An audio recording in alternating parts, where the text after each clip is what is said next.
اسلام دین شمشیر نیست، دین قلمه. نون و القلم ما یسطرون. دین معرفته، دین محبته، دین صفا و صمیمیت، دین خیرخواهی است. اسلام یعنی پرچم سفید. اسلام پرچم سرخ نیست، پرچم خون نیست. There's a very important question that I would like to ask you here. Many people are interested in knowing why Islam was spread by the sword, as some people claim. What's your argument about that? As far as the question that why was Islam spread by the sword, this is a misconception. Islam is a religion of peace, coming from the root word salam, which means peace. So no one can say that peace was spread by the sword. The best reply is given by Deleuze O'Leary, a very famous historian, who writes in the book Islam at the Crossroad on page number 8, and he says that history makes it clear that the legend of fanatical Muslims sweeping across the world, forcing Islam at the point of the sword over conquered races, is the most absurd myth that historians have ever repeated. That means this is a myth that has been repeated by the historians. And if we read history, there we come to know that the Muslims ruled Spain for about 800 years. We did not do our job, we didn't convey the message. Later on, we know that the Crusaders came and they wiped out the Muslims. There was not a single Muslim in Spain who could openly give the azan. We Muslims, we ruled the Arab lands for the last 1400 years. A few years the Britishers came, the few years the French came, but overall the Muslims were the rulers and the lords of the Arab land for 1400 years. Yet today, there are more than 8 million Arabs or Coptic Christians. If we wanted, we could have converted every non-Muslim at the point of the sword. These 8 million Coptic Christians, they are giving Shahada. They are bearing witness that Islam wasn't spread by the sword. We Muslims, we ruled India for 1,000 years. Yet today, more than 80% of the Indians, they are non-Muslim. These 80% non-Muslim Indians, they are giving Shahada. They are bearing witness that Islam was spread by the sword. If we wanted, we could have forced every non-Muslim to accept Islam at the point of the sword. Today, today Indonesia, which is one of the largest countries, which has Muslims, which Muslim army went to Indonesia? Which Muslim army went to Malaysia, which has 60% Muslims? Which Muslim army went to the east coast of Africa, which has 90 to 100% Muslims? Which army? It was mainly by the traders, by the amal, by the actions, by the nature that people accepted Islam. And Thomas Carlyle, he writes in his book Hero the Hero Worship, that every new idea originates in the mind of one. In one man's head, it dwells alone. It will do little good that he picks up a sword and propagates it. You have to first get your sword. He's talking about the sword of the intellect, the sword of love, the sword of peace, which is conquering the hearts. Today, Alhamdulillah, Islam is the fastest growing religion in USA. It is the fastest growing religion in Europe. It is the fastest growing religion in the world. If Islam is a religion which is spread by the sword, I want to know that who is using the sword today in America, in Europe. There was a survey done which came in the Plain Truth magazine and the Reader Digest Almanac Year book 1984. There was a survey in the increase in the major world religion in 50 years, from 1934 to 1984.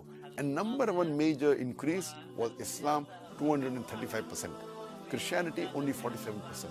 I want to ask the question, which war took place between 1934 and 1984, which converted millions of Muslims?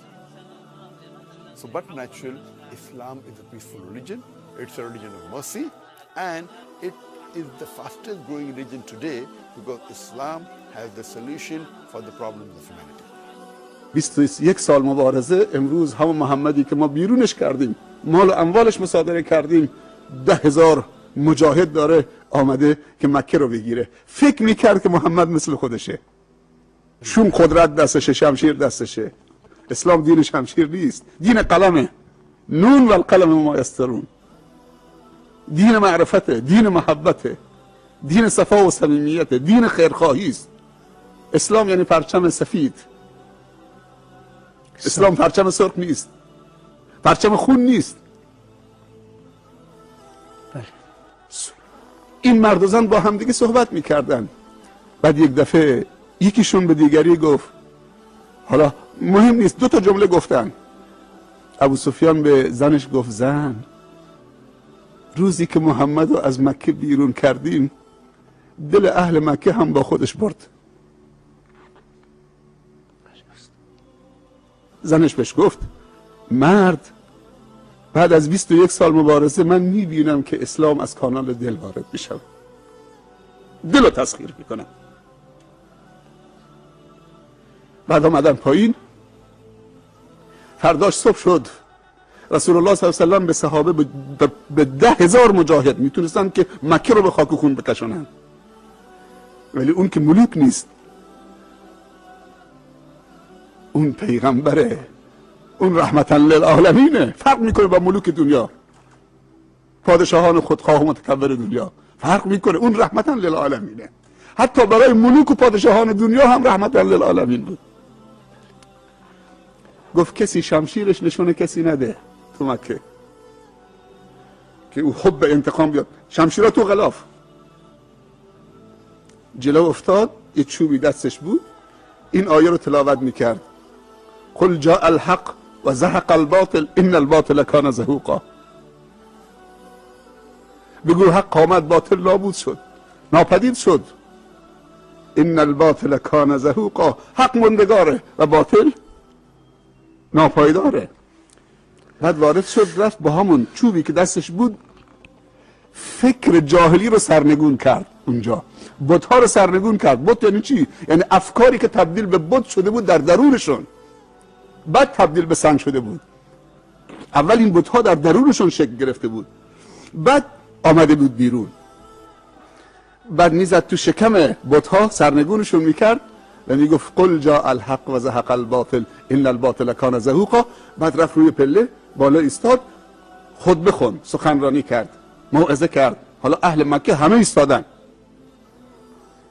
سکوت و فرمان شد. گفت یا معشر قریش ما تظنون انی فاعل بكم اليوم، شما چه گمان میکنی درباره من 10,000 نفر همراهشا؟ امروز من چه کار میکنم در حق شما، در برابر شما؟ یک نفر بلند شد از وسط از کفار، گفت اخون کریم و ابن اخ کریم. سبحان الله، 21 سال با او جنگیدن، بیرونش کردن، ولی اونو میشناسن، میگن اخون کریم و ابن اخ کریم. تو برادر بزرگوار و با گذشتی ما هستید و بزرگواری و گذشت رو از تو سراغ داریم، و ابن اخ کریم و پسر برادر کریم و بزرگوار و با گذشت. پیامبر نگفت حتی مسلمان بشید، خوب دقت بکنید، اسلام تحمیلی و اجباری نه، نفاق ایجاد میکنه.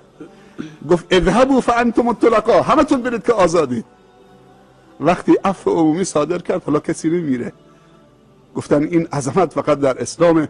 همه اونجا رو به قبله علم و ادب و اخلاق و بزرگواری ایستادن و گفتن این اخلاق زمینی نیست، این اخلاق بالاست.